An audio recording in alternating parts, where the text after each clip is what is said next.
Hello दोस्तों, Ashoka PCS में आपका स्वागत है। दोस्तों, हम लोग जो है उत्तर प्रदेश सिविल सेवा परीक्षा में जो पाठ्यक्रम है उसके संदर्भ में बात कर रहे थे और हमने जो है प्री का और मेंस के 4 पेपर यानी हिंदी ऐसे यानी निबंध, ठीक है। आई थिंक आपको कलर नहीं दिख रहा होगा तो मैं थोड़ा सा चेंज कर लेता हूँ ताकि आपको चीज़ें समझ में आ जाए।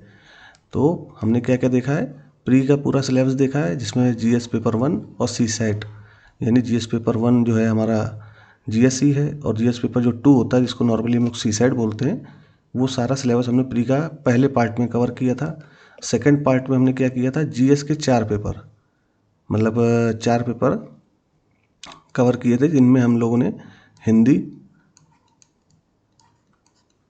ऐसे यानी निबंध, ठीक है, और जीएस पेपर 1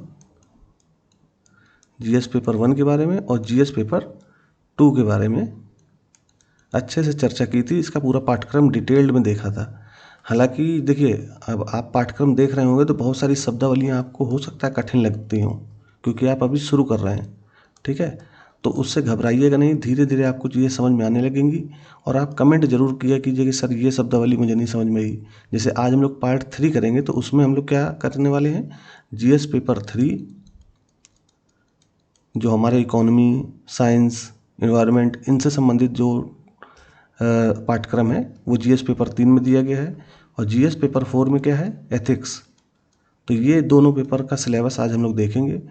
तो इनमें बहुत सारी ऐसी शब्दावलियाँ होंगी जहाँ आपको समझ में नहीं आएगा कि सर ये क्या है, क्योंकि जो नए अभ्यर्थी हैं जो ग्रामीण क्षेत्र के हैं, भले ही उन्होंने हिंदी माध्यम में पढ़ाई करी हो अपनी, लेकिन जब आप यूपी पीसीएस का जो है पाठ्यक्रम देखते हो तो बहुत सारी ऐसी शब्दावलियाँ कठिन होंगी जो आपको समझ में नहीं आएंगी। बहुत सारे ऐसे शब्द होंगे जैसे अब एक संसाधन, एक तो ये मतलब नॉर्मल शब्द है संसाधन, ठीक है। इसके अलावा सिंचाई पद्धति क्या क्या है, सिंचाई के प्रकार क्या हैं, तो इस तरह के बहुत सारे शब्द आएंगे। और भी ऐसे जैसे एप्टीट्यूड, एथिक्स में अगर आप देखोगे एप्टीट्यूड, हिंदी में अगर बोले तो अभिवृत्ति, अभिरुचि, ये क्या है। तो ये धीरे धीरे आपको चीज़ें समझ में आ जाएंगी। और शब्दावली के लिए हम लोग एक अलग से वीडियो लेकर के आएंगे जहाँ पे हम लोग हर शब्द को यानी जो भी सिलेबस में दिया हुआ शब्द है उनको हम अच्छे से कवर करेंगे। जैसे जीएस पेपर 1 में कौन कौन से कठिन शब्द हैं उनको एक ही वीडियो में कवर कर देंगे, ऐसे जीएस पेपर 2 में जो कठिन शब्दावलियाँ हैं उनको एक वीडियो में कवर कर देंगे। तो आपको आसानी हो जाएगी ताकि आप सिलेबस समझने में और जब आप पढ़ाई करते हो तो इन शब्दों का यूज करोगे तो आपका उत्तर जो होगा वो बहुत ही बेहतर हो जाएगा। और मैंने आपको सलाह भी दी थी कि एनसीईआरटी आपको पढ़ना चाहिए। एनसीईआरटी क्यों पढ़वाते हैं, एनसीईआरटी का महत्व क्या है। एक तो आपको जो है जीएस से बहुत सारा जो है मटेरियल यहाँ मिल जाएगा। इसके अलावा जो एनसीईआरटी की शब्दावलियाँ होती हैं वो आपको बहुत हेल्प करेंगी मुख्य परीक्षा में, ठीक है। तो ये सारे महत्वपूर्ण पक्ष थे जिनको मुझे बताना था। तो आइए हम लोग जो है पार्ट 3 की शुरुआत करते हैं जिसमें हम लोग जीएस पेपर 3 और जीएस पेपर 4 इसके सिलेबस के बारे में पूर्णतः और विस्तार में चर्चा करने वाले हैं, ठीक है। तो आई थिंक आप जो है समझ पाए होंगे, हमने थोड़ा सा रिकॉल करा दिया आपको पुरानी चीज़ें। अब चलते हैं अपने सिलेबस पे। तो पार्ट 3 में हम लोग जीएस पेपर 3 देखेंगे सबसे पहले। तो आपको पता होगा जीएस पेपर 3 में क्या क्या आता है, अगर नहीं भी पता तो ध्यान से सुनिए। इकोनॉमी, ठीक है। मैंने शुरू में जब आपको बताया था कि यूपी पीसीएस की तैयारी कैसे करें जीरो लेवल से, तो वहाँ भी मैंने पैटर्न में बताया था कि जीएस पेपर 3 में क्या क्या आता है, जीएस पेपर 4 में क्या क्या आता है और जीएस 5, 6, तो ये सारी चीज़ें बताई थी। तो जीएस पेपर 3 जो है उसमें इकोनॉमी, ठीक है। इसके अलावा आपका जो है इन्वायरमेंट, मैं यहाँ शॉर्ट में लिख रहा हूँ, ठीक है। इन्वायरमेंट हो गया, सिक्योरिटी हो गई, सिक्योरिटी, अगर आप शब्द जो है यहाँ नहीं दिख रहे हो तो आप केवल सुनिए। सिक्योरिटी हो गया, साइंस एंड टेक हो गया, ठीक है, डिजास्टर मैनेजमेंट हो गया और साथ में सिक्योरिटी तो मैंने आपको बताई दी। तो ये 5 सब्जेक्ट आपके पूछे जाते हैं और इनको बड़ा ध्यान रखिएगा। अब इसी इकोनॉमी में देखिए कई बार लोग एग्रीकल्चर इसी इकोनॉमी में बता देते हैं। तो चूँकि एग्रीकल्चर आपका भूगोल में भी पूछा जा सकता है और अर्थव्यवस्था में भी पूछा जा सकता है। तो मैं यहाँ पे कृषि, जैसे ये है तो कृषि को मैंने इकोनॉमी में ही समझा दिया है। तो इसको अलग से ये ना सोचना कि ये अलग से सब्जेक्ट है, इसको अलग से पढ़ना होगा। इकोनॉमी के ही पार्ट में आपको कृषि संबंधी विषय पढ़ने होते हैं। तो ज़्यादा घबराना नहीं, न ज़्यादा ये सोचना कि सर इतना सिलेबस कैसे कवर करेंगे। ये टॉपिक ज़रूर दिए हैं, इनमें कुछ कुछ 2-2 4-4 पेज के भी टॉपिक हैं, तो बहुत आसानी से हो जाते हैं। बस आपको क्या करना है, PYQ देखना पड़ेगा। आप PYQ देखोगे तो आपको चीज़ें समझ में आएंगी कि क्या क्या है। तो देखते हैं हम लोग जो है जीएस पेपर 3 में सबसे पहले इकोनॉमी के कुछ टॉपिक्स दिए हुए हैं। मैंने कल भी बताया था कि मैंने कलर ग्रेडिंग कर रखी है ताकि आपको आसानी हो जाए। जैसे यहाँ इकोनॉमी के जो पॉइंट है वो सारे ब्लू में हैं, ठीक है, ये सब इकोनॉमी के पॉइंट है। और ये PDF जल्दी आपको मिल जाएगी हमारे टेलीग्राम चैनल पे। हम एक टेलीग्राम चैनल बनाने वाले हैं अशोका PCS के नाम से, ठीक है। तो वहाँ आपको वही लोगो मिल जाएगा जो लोगो आपको इस यूट्यूब चैनल में दिख रहा है, ठीक है। ये अगला पॉइंट भूमि सुधार, ये भी ब्लू पॉइंट में है। उदारीकरण और वैश्वीकरण, आधारभूत संरचना, तो ये इतने पॉइंट, यानी अगर आप गिनोगे तो यहाँ हो जाएंगे ये 3, 3, 6 और ये 9 पॉइंट आपके किससे संबंधित है, इकोनॉमी से संबंधित है। फिर इसके बाद जो अगले पॉइंट हैं वो 3 पॉइंट हैं आपके साइंस एंड टेक्नोलॉजी से, तो इनका मैंने कलर अलग कर रखा है, देखो आप, ठीक है। फिर इसके बाद पर्यावरण का केवल 1 पॉइंट है, इसको मैंने इस कलर से कर रखा है, ग्रीन, ठीक है, थोड़ा सा इस कलर में है, ग्रीन कलर में। और एक दूसरा है डार्क ग्रीन कलर में, आपदा प्रबंधन। तो 1 पॉइंट आपका जो है पर्यावरण से संबंधित है और 1 पॉइंट आपका आपदा प्रबंधन से संबंधित है। फिर 3 पॉइंट आपके इंटरनल सिक्योरिटी, या कह सकते हो केवल सिक्योरिटी, क्योंकि सिक्योरिटी यहाँ पे अंतर्राष्ट्रीय सुरक्षा चुनौतियाँ भी देखनी है, ठीक है। तो आपको सिक्योरिटी वाला जो सेक्शन है वो 3 पॉइंट में दिया गया है। और एक इन्होंने पॉइंट अलग से डाल दिया है, कृषि एवं संबद्ध क्षेत्र। हालांकि इसको पहले डालना चाहिए लेकिन ये यहाँ पे है, तो हमने जैसा जो सिलेबस में लिखा था वैसा ही यहाँ पे आपके लिए लिख दिया है, ठीक है। तो ये मुद्दा, ये भी आपका इकोनॉमी से संबंधित हो जाएगा। अगर इसको आप एग्रीकल्चर से अलग से जोड़ना चाहो तो जोड़ सकते हो, क्योंकि यहाँ पे एग्रीकल्चर का पार्ट है। ये देखिए आप, कृषि सब्सिडी, खाद्य सुरक्षा, खाद्य प्रसंस्करण उद्योग, तो ये सब चीज़ें कृषि से संबंधित है, तो यहाँ पे इसको रखना चाहिए। लेकिन आयोग ने अलग से दे रखा है तो हम इसको एग्रीकल्चर वाला पार्ट मान के देखेंगे, ठीक है, एग्रीकल्चर, ठीक। तो ये इतने पॉइंट है, तो इसको आइए समझते हैं क्या क्या है। और आई थिंक आप समझ भी गए होंगे कि हमारे जो शैली है पढ़ाने की वो किस तरह की है, कि हम लोग जो है एक एक पॉइंट उठाएंगे, समझेंगे इकोनॉमी में क्या क्या पॉइंट है। अब ये मैंने कलर क्यों कर रखा है, ताकि आप जब जो है PDF मिल जाए और आप जैसे इकोनॉमी पढ़ रहे हैं तो ये 10 पॉइंट आपको ढूंढने ना पड़े, आसानी से पता चल जाए, अच्छा यहाँ तक हमें 9 पॉइंट तक देखना है इकोनॉमी के लिए, ठीक है। और इसी से आपकी तैयारी और इसी से आपको दिशा भी मिल जाएगी कि क्या क्या पढ़ना है, क्या छोड़ना है। ऐसा तो नहीं हम कुछ भी पढ़ते जा रहे हैं इकोनॉमी में, तो जो जो पॉइंट दिए गए हैं वही पूछे जाते हैं, इसके बाहर आपका कुछ भी नहीं आता। ये ना सोचना कि सर आयोग कुछ भी पूछ लेता है, ऐसा नहीं है। आप सिलेबस देखोगे नहीं, सिलेबस समझोगे नहीं, तो कैसे कह सकते हो कि जो है आयोग कुछ भी पूछ रहा है। तो आप सिलेबस देखो, सिलेबस के अनुसार पढ़ाई करोगे तो आपके क्वेश्चंस आसानी से होंगे, ठीक है। तो चलिए शुरू करते हैं। समान अध्ययन 3, भारत में आर्थिक नियोजन। भारत में आर्थिक नियोजन का मतलब जो हमारा प्लानिंग सिस्टम था जब आज़ाद हुआ देश, उस समय से प्लानिंग सिस्टम जो चल रहा था पंचवर्षीय वाला, वो हमें पढ़ना है इसी में, ठीक है। अब चूँकि इसके अब क्या हो गया, अब नीति आयोग आ गया, तो यहाँ इन्होंने साफ साफ लिख भी दिया नीति आयोग की भूमिका, ये देखो NITI, नीति आयोग, ठीक है।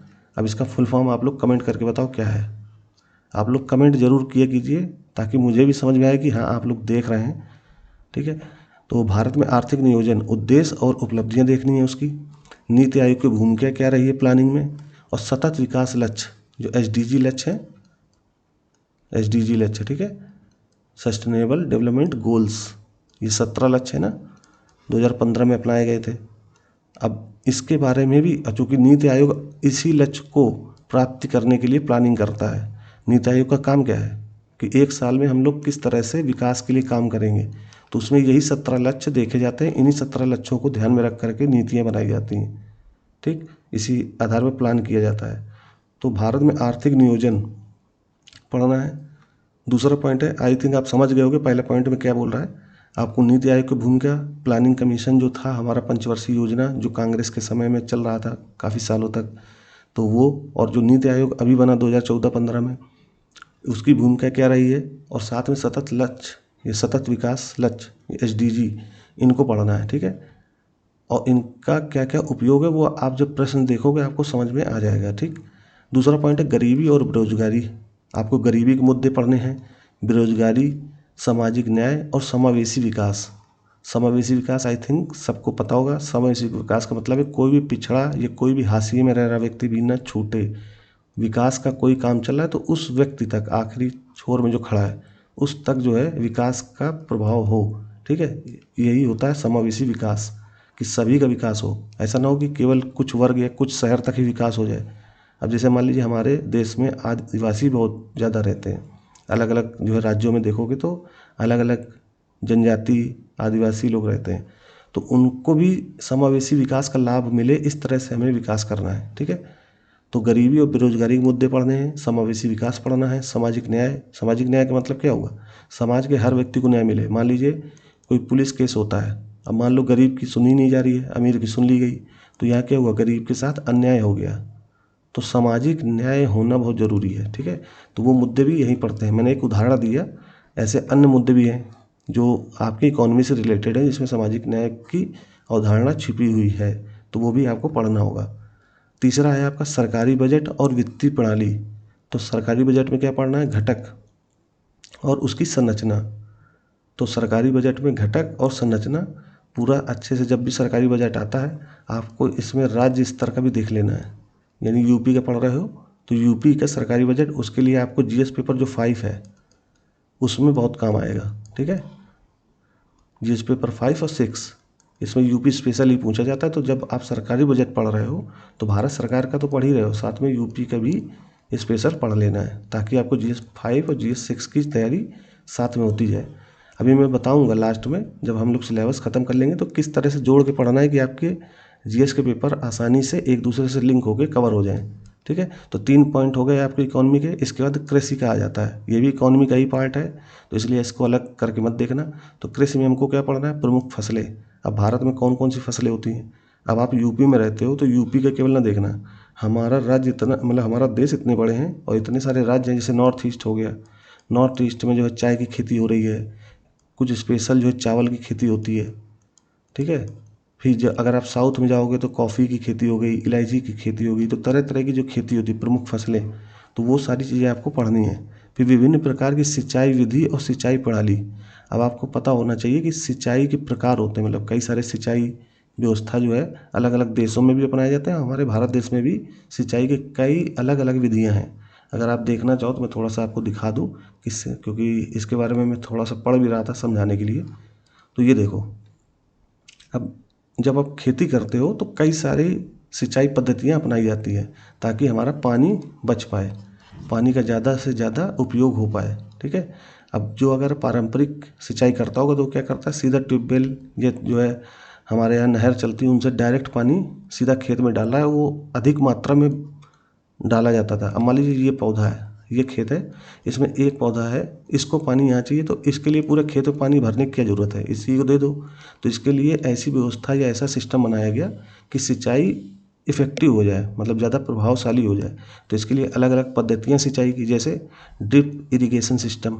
इरिगेशन का मतलब सिंचाई। ठीक है, तो ड्रिप इरिगेशन सिस्टम का मतलब होता है कि बूंद बूंद करके पौधे में पानी देना, ताकि हमारा पानी भी वेस्ट ना हो और पौधा भी अच्छे से ग्रोथ हो जाए। इसी तरह दूसरा जो है सिस्टम होता है, उसको बोलते हैं स्प्रिंकलर। ठीक है, स्प्रिंकलर इरिगेशन, इसको बोलते हैं फव्वारा सिंचाई पद्धति। इसमें क्या करते हैं कि खेत के बीच बीच में देखो आप, यहाँ पे जो पाइप डाल दिया और इस तरह से फव्वारे छोड़े जाते हैं खेतों के लिए। तो ये एक सिस्टम हो गया, इसमें पानी कम वेस्ट होता है। सबसे अच्छी पद्धति ये होती है ड्रिप, क्योंकि इसमें बूंद बूंद पानी चाहिए होता है, सीधा जड़ों में जाता है। फिर एक जो है सिस्टम होता है सेंटर पिवोट इरिगेशन। ये इरिगेशन सिस्टम जो है हमारे यहाँ बहुत कम देखने को मिलेगा। ये ज़्यादातर बड़े जो खेत होते हैं, जैसे ऑस्ट्रेलिया में हो गया, अमेरिका में हो गया, वहाँ देखने को मिलता है। और आप जो है अगर यूपी में देखना चाहोगे तो ये सिंचाई पद्धति आपको खूब देखने को मिलेगी। इसको बोलते हैं फ्यूरो इरिगेशन सिस्टम, फ्यूरो बोलते हैं। तो फ्यूरो का मतलब ये होता है कि हल के द्वारा जोती गई नालियाँ, इसको ये जो नालियाँ दिख रही हैं आपको, यही इसको बोलते हैं फ्यूरो। ठीक है, इसी में पानी भर दिया जाता है तो पूरे खेत को प्राप्त हो जाता है। एक सिस्टम और है, अगर आप देखना चाहो तो इसको बोलते हैं टेरेस्ड इरिगेशन, यानी टेरेस का मतलब होता है सीढ़ीदार।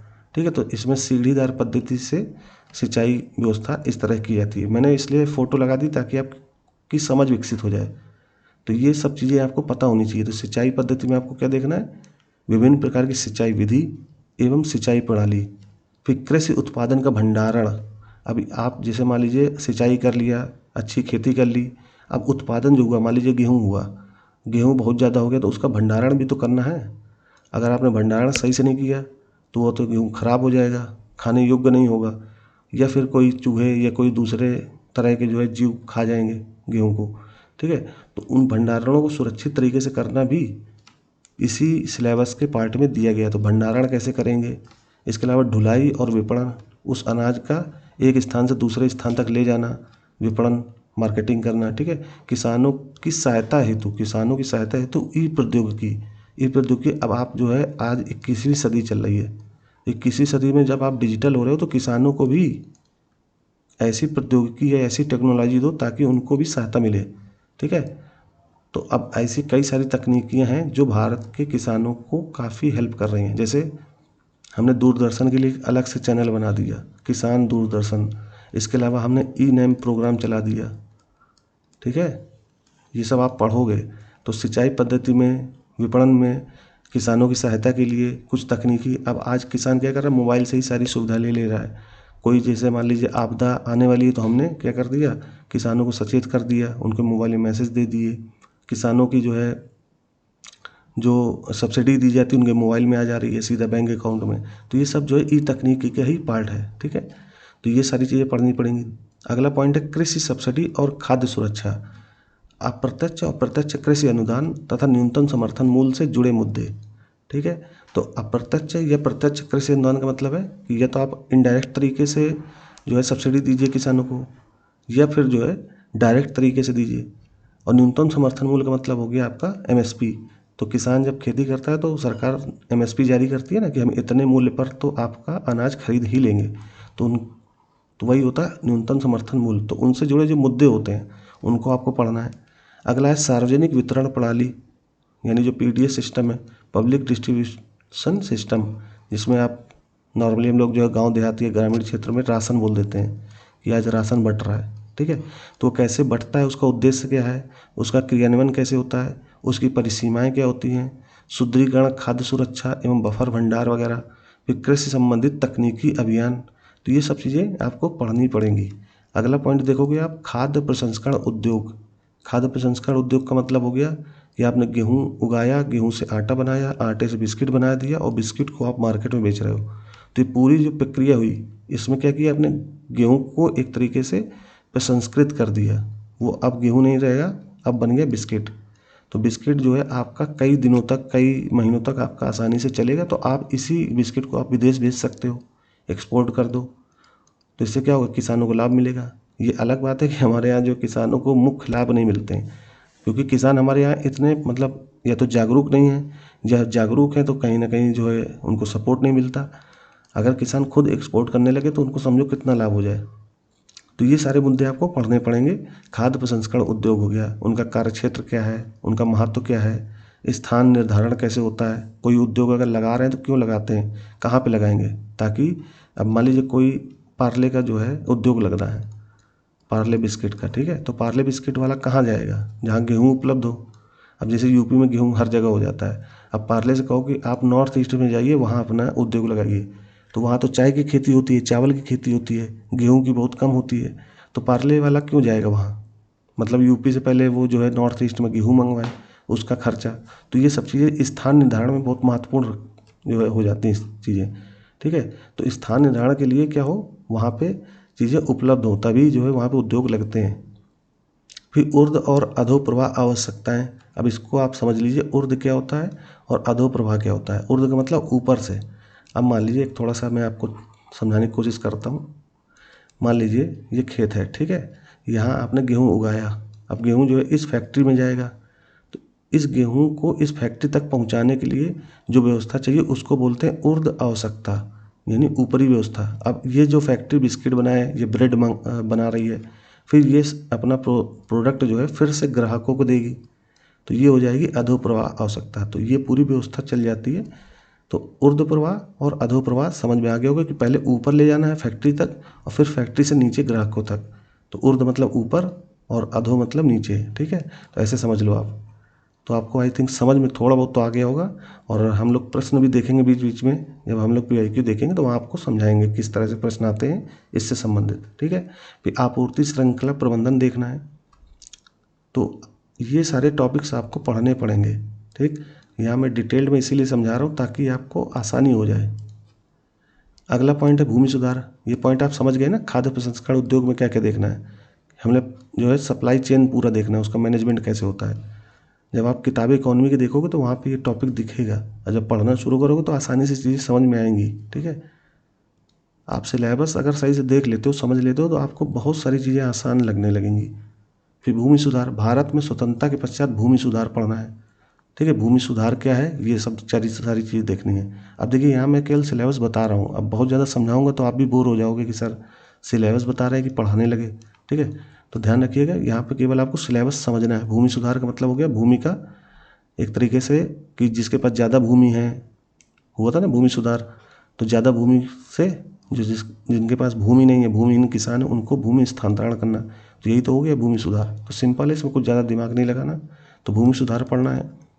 अगला है उदारीकरण और वैश्वीकरण, यानी जो 1991 का LPG सिस्टम लागू हुआ, उसके बाद से वैश्वीकरण, उदारीकरण, ठीक है, निजीकरण, ये सारी चीज़ें लागू हुई। तो भारत में वैश्वीकरण तथा उदारीकरण के प्रभाव पड़ने हैं।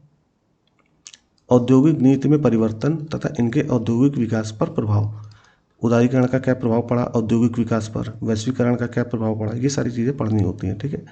अगला है आधारभूत संरचना। अब इतनी सारी चीज़ें आप कर रहे हो, मतलब मान लीजिए अर्थव्यवस्था में, तो आपको क्या चाहिए, एक स्थान से दूसरे स्थान तक ले जाने के लिए एक परिवहन चाहिए, किसी फैक्ट्री को चलाने के लिए ऊर्जा चाहिए। तो ये हमारी क्या है, आवश्यकता है। तो ये आधारभूत संरचना होती है, मतलब इनके बिना कुछ हो ही नहीं सकता इकोनॉमी में। तो ऊर्जा व्यवस्था हो गई, बंदरगाह हो गए, सड़क, विमानपत्तन, एयरवेज, ठीक है, रेलवेज, तो ये सारी चीज़ें व्यवस्थाएं होंगी तभी तो आप जो है इकोनॉमी में रन कर पाओगे। तो ये आधारभूत संरचना आपको पढ़नी होती है, ठीक। तो ये इकोनॉमी के 9 पॉइंट हो गए। इसके अलावा हम आते हैं विज्ञान एवं प्रौद्योगिकी में, यानी साइंस एंड टेक्नोलॉजी में। तो इसका पहला पॉइंट है विज्ञान एवं प्रौद्योगिकी, सीधा दिया हुआ है, इसमें कुछ दिमाग नहीं लगाना। भारत की विज्ञान एवं प्रौद्योगिकी नीति का दैनिक जीवन में अनुप्रयोग पढ़ना है।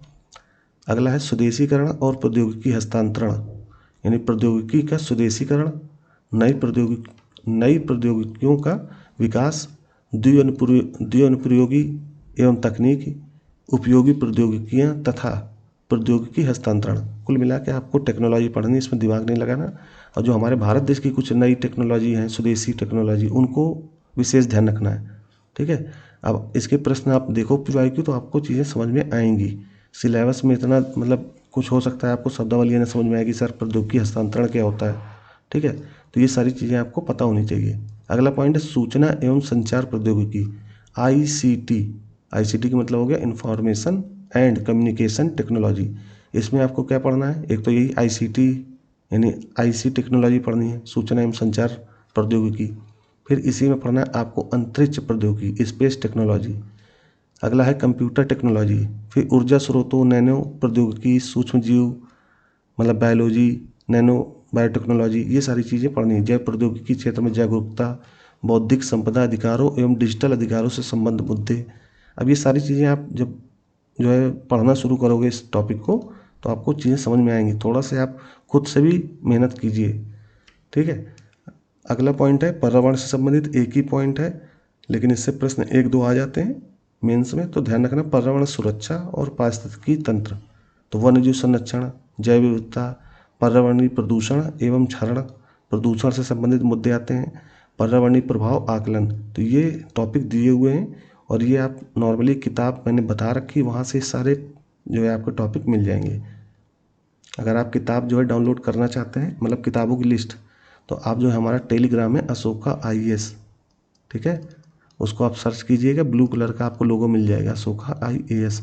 वहाँ किताब दी हुई है, तो उसमें IAS PCS दोनों को मिला करके ही हमने किताब बताई है। तो वहाँ से आप किताबों की पूरी लिस्ट देख सकते हो, और पर्यावरण के लिए कौन सी किताब पढ़नी चाहिए वो भी पता चल जाएगी आपको, ठीक है। अगला टॉपिक है आपदा प्रबंधन यानी डिजास्टर मैनेजमेंट। इसके लिए एक पॉइंट दिया हुआ है कि गैर पारंपरिक सुरक्षा एवं सुरक्षा संरचना होगा शायद, कि चुनौती के रूप में आपदा का उपशमन एवं प्रबंधन। कुल मिला के जो आपदा आ रही है उसको कम करना, ठीक है। यहाँ समन होना चाहिए, उपशमन लिख सकते हो, ये समन, इसको मिटिगेशन बोलते हैं, ठीक है। एवं प्रबंधन यानी मैनेजमेंट, कुल मिला के जो आपदा आती है जैसे भूकंप आ गया या आंधी तूफान आ गया, ठीक है, तो इनसे हमें कैसे लड़ना है, किस तरह की हमारे पास जो है टेक्नोलॉजी जिससे हम इन चुनौतियों का सामना आसानी से कर पाएँ, ठीक है। जैसे सुनामी 2004 में आई थी, 2004 में सुनामी आई थी, तो हम उस समय इतने टेक्निकल रूप से या टेक्नोलॉजी रूप से मजबूत नहीं थे कि सुनामी का मतलब आसानी पहले से ही प्रेडिक्ट कर पाएँ या पहले से ही बहुत सारे समाधान ढूंढ पाएँ। तो ऐसी चुनौतियाँ जो आ जाती हैं आपदा के रूप में, तो उनका समाधान क्या होगा, उनको कम करने के लिए क्या क्या उपाय हो सकते हैं, उनका प्रबंधन कैसे होगा। तो 2004 में आया तो हम उनसे सीख पाए, और उसके लिए हमने फिर NDMA बनाया, national disaster management authority, NDMA। इसी के तहत आप देखोगे तो NDRF जो फोर्स होती है ये हमने बना रखी है, ठीक है। फिर स्टेट में बनती SDRF। जब देखो अभी कभी जब फ्लड आ गया यानी बाढ़ आ जाती है तो देखते नहीं हो, NDRF की टीम, SDRF की टीम तुरंत सक्रिय हो जाती है, ठीक है। तो ये सारी चीज़ें आपको आपदा प्रबंधन में ही पढ़ना है, ठीक। अगला पॉइंट है जिस अंतर्राष्ट्रीय सुरक्षा चुनौतियाँ, यानी अब जो जितने 3 पॉइंट हैं ये आपका सिक्योरिटी से रिलेटेड है। तो अंतर्राष्ट्रीय सुरक्षा चुनौतियों में क्या क्या पढ़ना है, परमाणु प्रसार। अब आप देख रहे होगे कि अभी जो खाड़ी देश में या ईरान अमेरिका में जो लड़ाई चल रही है वो किस लिए हो रही है, कि ईरान क्या कर रहा है, परमाणु बम बनाना चाहता है, अपना परमाणु प्रसार करना चाहता है, लेकिन अमेरिका उस पर क्या कर रहा है, कहीं ना कहीं रोक लगाना चाह रहा है। तो वो चुनौतियाँ अंतर्राष्ट्रीय सुरक्षा से संबंध में चुनौतियाँ आपको देखने को मिलेंगी, क्योंकि अमेरिका का आरोप है कि ईरान इतना सक्षम नहीं है कि परमाणु बम बना लेगा, या अगर बनाएगा तो बहुत ज़्यादा नुकसान हो सकता है।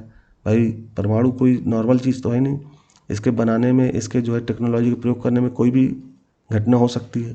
तो इस तरह की चुनौतियाँ हमें देखनी पड़ती हैं, ठीक है। तो परमाणु प्रसार हो गया, अतिवाद के कारण तथा प्रसार संचार तंत्र, मीडिया की भूमिका तथा सामाजिक नेटवर्किंग, साइबर सुरक्षा के आधार, मनी लॉन्ड्रिंग तथा मानव तस्करी। ये सारी चीज़ें आपको अंतर्राष्ट्रीय सुरक्षा चुनौतियों में देखना है। तस्करी तो आप जानते ही होंगे, मनी लॉन्ड्रिंग, यहाँ लॉन्ड्रिंग है, ठीक है, लॉन्ड्रिंग यहाँ लाउड लिखा है ना, थोड़ा ध्यान रखिएगा। मनी लॉन्ड्रिंग का मतलब हो गया कि पैसा जो है बॉर्डर से इधर से उधर पहुँचाना, ठीक है। तो वो सारी क्या है, सुरक्षा चुनौतियाँ हैं।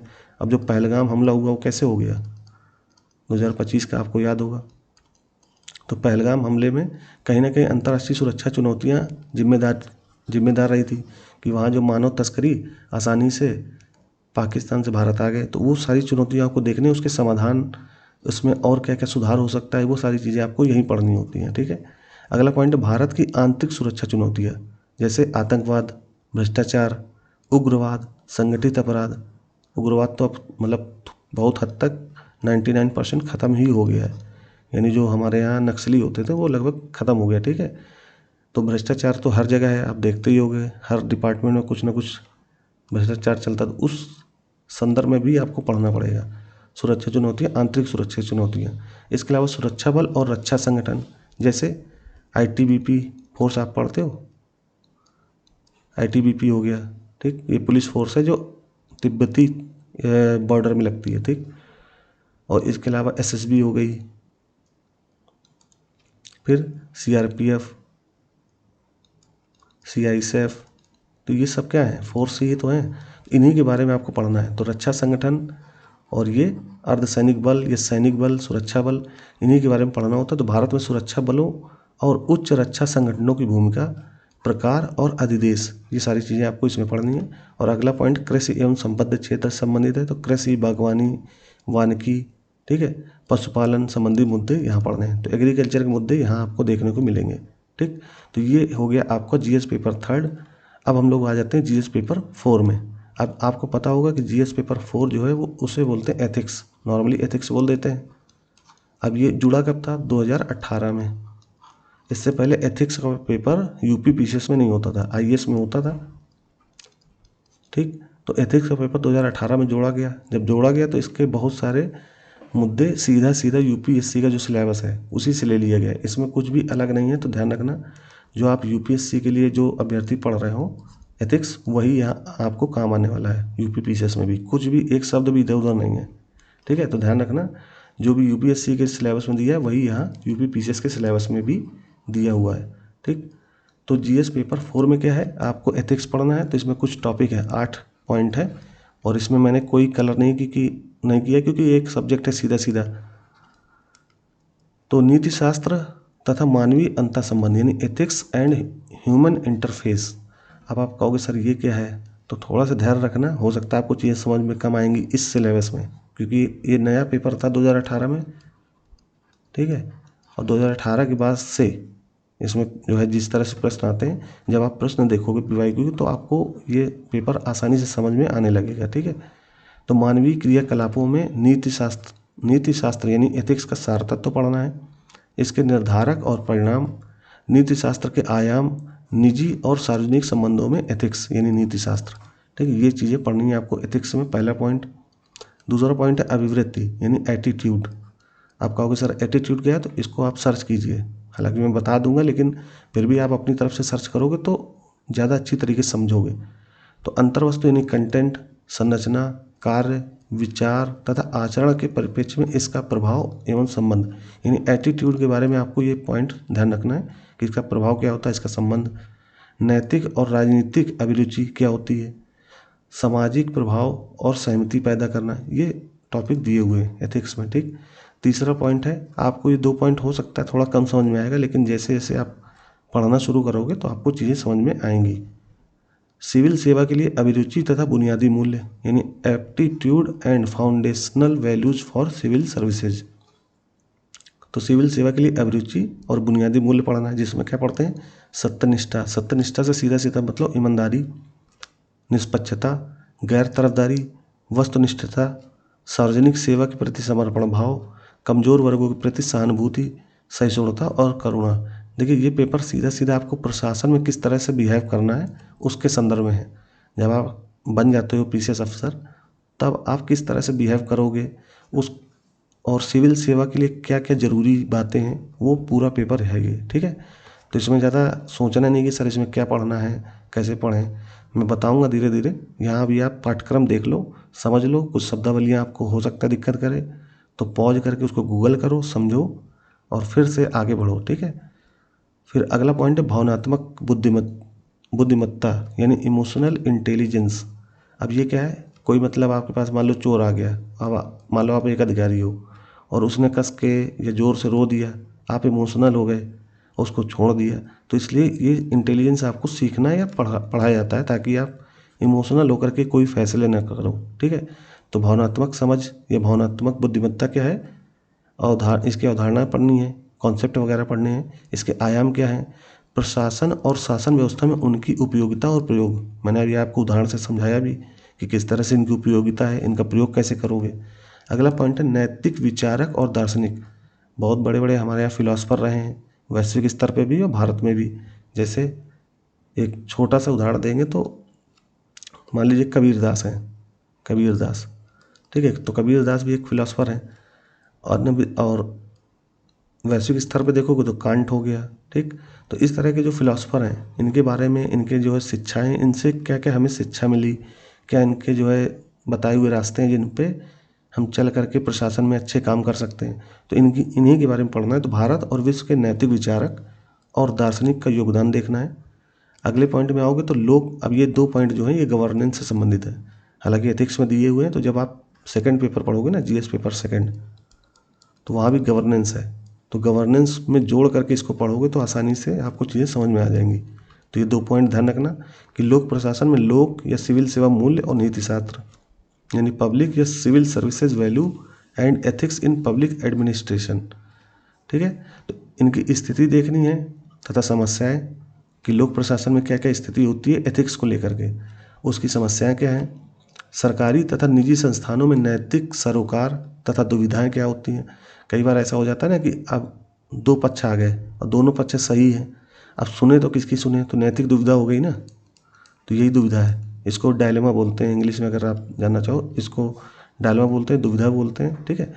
तो ऐसी स्थिति में आप क्या करोगे, तो उस समय फैसले लेना यही आपको समझाया जाता है कि किस तरह से फैसले लो कि दोनों पक्ष जो है एक तरीके से संतुष्ट हो जाए। और ये आप जीवन में भी सीखते हो, अपने जो आप दैनिक जीवन है उसमें भी इस तरह के जो है फैसले लेने पड़ते हैं, तो वहाँ भी आप सीखते हो। लेकिन प्रशासन में थोड़ा सा किसी पक्ष में न झुक करके निष्पक्ष होकर के देखना पड़ता है। ठीक है, तो ऐसी दुविधाएं नैतिक मार्गदर्शन के स्रोत के रूप में विधि, नियम, विनियम, ठीक है, नियमन, अंतरात्मा, जवाबदेही तथा नैतिक शासन व्यवस्था में नैतिक मूल्यों का सुदृढ़ीकरण, अंतर्राष्ट्रीय संबंधों तथा निधि व्यवस्था यानी फंडिंग में नैतिक मुद्दे, कारपोरेट शासन व्यवस्था। अब मान लीजिए सरकार से आपको, भारत सरकार ने आपको 50 करोड़ रुपए दिए कि इस क्षेत्र में आपको विकास करना है। अब आपने विकास के लिए पैसा पूरा किस तरह से लगाओगे, कोई खा तो नहीं जाएगा, तो वहाँ भी देखना है कि कोई पैसा किसी का खाए नहीं। ठीक है, तो ये सब चीज़ें यहीं आपको सिखाई जाती हैं। अगला पॉइंट है शासन व्यवस्था में ईमानदारी, या ईमानदारी का मतलब हॉनेस्टी, मतलब मान सकते हो हॉनेस्टी, लेकिन यहाँ इन्होंने इंग्लिश में लिखा है प्रोबिटी। ठीक है, तो प्रोबिटी इन गवर्नेंस, इसका मतलब ही होता है ईमानदारी, सत्यनिष्ठा। ठीक है, वही चीज़ है। तो लोक सेवा की अवधारणा शासन व्यवस्था और ईमानदारी का दार्शनिक आधार, शासन व्यवस्था और ईमानदारी का दार्शनिक आधार पढ़ना होगा। सरकार में सूचना का आदान प्रदान तथा पारदर्शिता, सूचना का अधिकार यानी जो राइट टू इन्फॉर्मेशन है, आरटीआई, इसको यहीं पढ़ना होता है। ठीक है, मैंने आपको अभी बताया ना कि जीएस पेपर 2 में भी देखना होता है और जीएस पेपर 4 में एथिक्स में भी, ये जो 7वां पॉइंट है, ये 7 नंबर पॉइंट है, इसमें भी आपको आरटीआई पढ़ना होगा। फिर नीतिपरक आचार संहिता, सब अलग अलग डिपार्टमेंट में अलग अलग जो है कोड ऑफ कंडक्ट होते हैं। जैसे एक डॉक्टर का कोड ऑफ कंडक्ट अलग है, एक पुलिस वाले का अलग है। तो नीतिपरक आचार संहिता वगैरह पढ़नी है। फिर आचरण संहिता, नागरिक घोषणा पत्र, सिटीजन चार्टर पढ़ने होते हैं। ठीक है, कार्य संस्कृति, सेवा प्रदान करने की गुणवत्ता और लोक निधि का उपयोग, भ्रष्टाचार की चुनौतियाँ। तो ये सारी चीज़ें आपको ईमानदारी वाले जो टॉपिक है, शासन में किस तरह से ईमानदारी होनी चाहिए, तो ये टॉपिक आपको देखने पड़ेंगे। फिर ये जो हमने 7 टॉपिक ऊपर पढ़े हैं, इन्हीं से संबंधित केस स्टडी आएगी। यानी आपको, अगर आपने इस बार का जीएस पेपर देखा होगा तो उसमें एक प्रश्न आया था, आई थिंक मैं थोड़ा भूल रहा हूँ, तो ऐसे आप समझ लो कि उदाहरण से समझाता हूँ ताकि आप समझ पाओ कि जितनी आपने ऊपर चीज़ें पढ़ी, ठीक है, इसी तरह का आपको एक अधिकारी बना देंगे। मतलब आपको कि आप एक ज़िले के अधिकारी हैं या आप एक ज़िले के खाद्य अधिकारी बना देंगे और फिर बता देंगे कि सरकार इतने करोड़ रुपए का अनाज आपको भेज रही है ताकि आप गरीबों को बांटो। तो उसमें कई सारी दुविधाएं हैं कि अनाज सड़ भी सकता है। तो इस तरह से कई सारे जो है आपको समस्याएं बता देंगे और फिर इसके बाद कहेंगे एक अधिकारी के रूप में आप क्या करोगे। तो इस तरह के जो प्रश्न आते हैं ना, वो ये केस स्टडी में ही आते हैं कि मतलब लिख देंगे आपको सारी समस्याएं, सारा कुछ बता देंगे। फिर आपको पूछेंगे कि ऐसी स्थिति में आप एक अधिकारी के रूप में क्या निर्णय लेंगे। तो ये सारी चीज़ें यहीं पढ़नी होती हैं। तो आई थिंक आपको समझ में आ गई होगी। यहाँ लिखा भी है उपरयुक्त विषयों से संबंधित केस स्टडी। ठीक है, अब मैं जब पीवाईक्यू कराना शुरू करूँगा तो आपको बताऊँगा कि कैसे केस स्टडी सॉल्व करते हैं। ठीक है, तो आपको चीज़ें समझ में आ गई होंगी।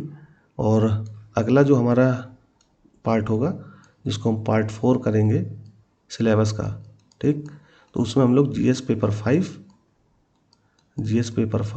और जीएस पेपर 6, ये 2 पेपरों के पाठ्यक्रम को अच्छे से देखेंगे। और ये दोनों जो पेपर है वो यूपी से संबंधित है, यानी उत्तर प्रदेश का भूगोल, उत्तर प्रदेश का इतिहास, उत्तर प्रदेश का जो है कला संस्कृति में क्या योगदान रहा, फिर उत्तर प्रदेश की अर्थव्यवस्था, ये सारे टॉपिक यहीं मिलेंगे आपको। तो अगले पार्ट में हम लोग क्या कर लेंगे ताकि वो उत्तर प्रदेश स्पेशल भी हो जाएगा। अगर मान लीजिए आपको समझना है उत्तर प्रदेश स्पेशल तो सीधा पार्ट 4 खोलिए, समझ लीजिए। ठीक है, तो इस तरह से आपकी तैयारी अच्छी भी हो जाएगी और आप पाठ्यक्रम अच्छे से समझ भी जाओगे। तो आई थिंक आप समझ गए होंगे। तो आज इतना ही रखते हैं दोस्तों, धन्यवाद।